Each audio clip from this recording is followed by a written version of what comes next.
What if I told you that vampires live among us? Not the cape-wearing, castle-dwelling kind from old stories, but a modern, integrated part of our society. It sounds like the plot of a movie, right? But imagine for a moment, a world where this is our reality. How would we make it work? Today, we're diving deep into a fascinating thought experiment, the vampire coexistence blueprint. This isn't about fear or fantasy. It's a practical look at how two very different species could share one planet. We'll explore everything from legal rights and urban planning to healthcare and the economy. How do you feed a vampire population without causing chaos? What jobs would they have?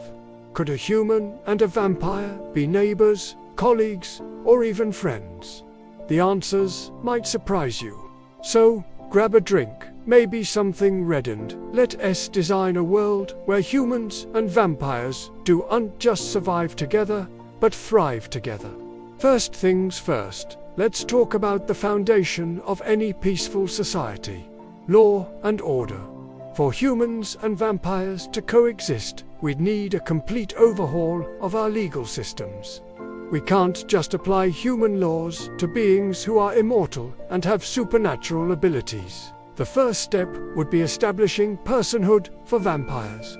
This means granting them fundamental rights, the right to life, liberty, and property. But it also comes with responsibilities. A new branch of law, let's call it interspecies law, would have to be created. This would cover unique situations. For instance, what constitutes assault when one party can heal in seconds? How do you handle property inheritance for someone who lives forever?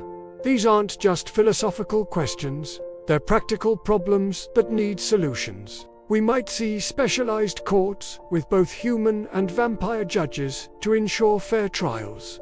The goal isn't to treat vampires as a special class, but to create a legal framework that acknowledges their differences while upholding justice for all.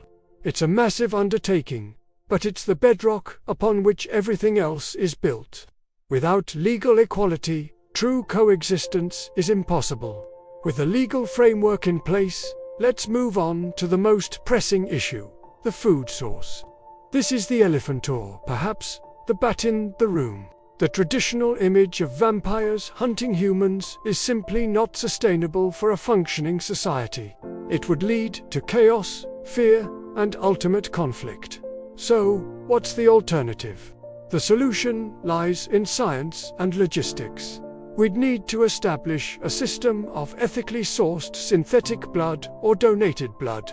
Think of it like a highly advanced, nationwide blood bank system, but on a massive scale.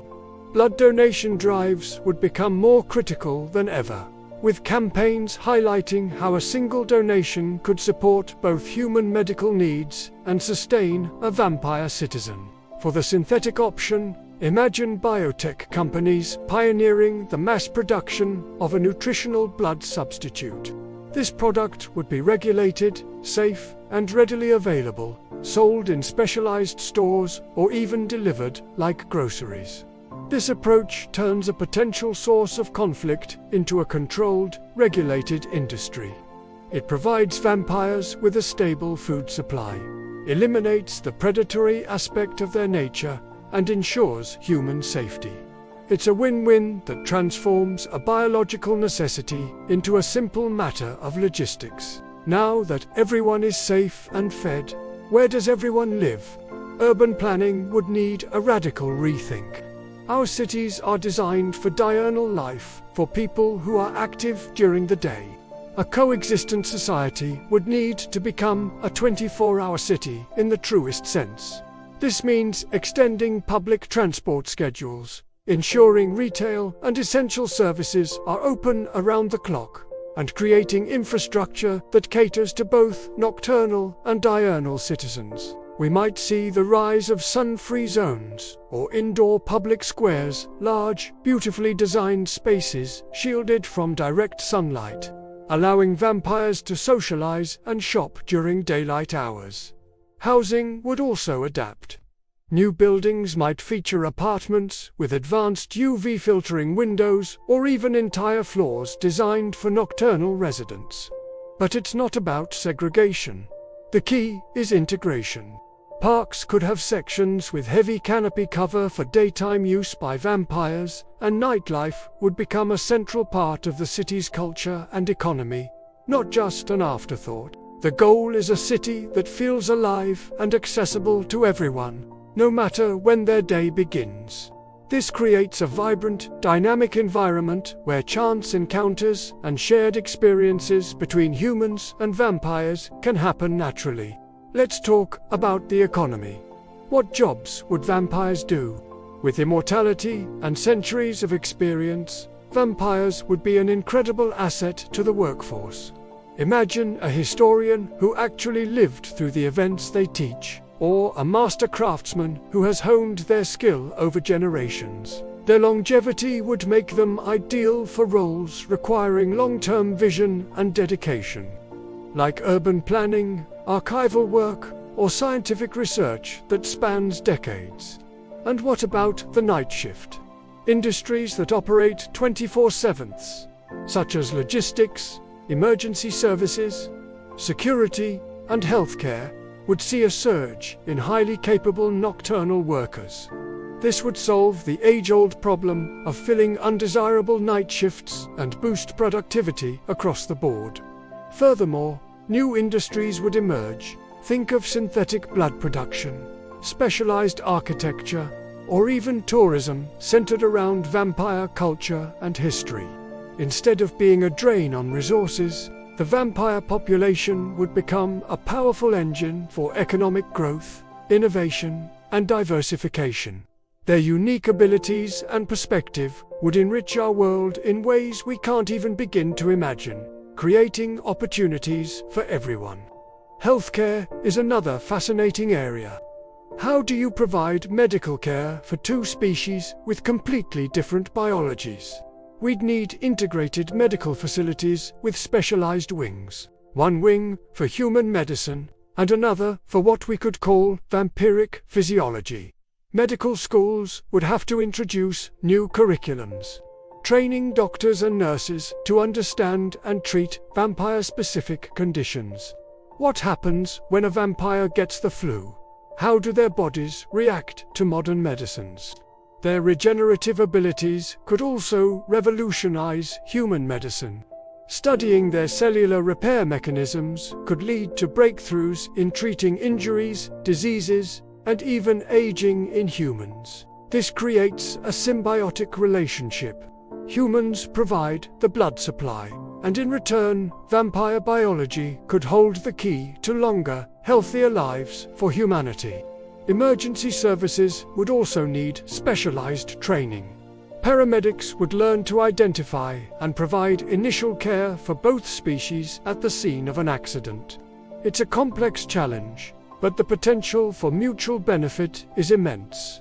Of course, none of this works without social and cultural integration. You can't just legislate harmony. You have to build it. This starts with education. From a young age, children of both species would learn about each other's history, biology, and culture in school. This fosters understanding and dispels the myths and prejudices that have been built up over centuries. We'd see a cultural renaissance. Imagine music that blends human and vampire traditions, films and literature telling stories of their shared experiences, and art that explores the beauty and complexity of this new, diverse world. Food culture would evolve, with restaurants offering menus for both humans and vampires, allowing them to dine together. Community centers would host events that cater to both day and night schedules, encouraging interaction. It's about creating shared spaces and shared experiences that break down barriers.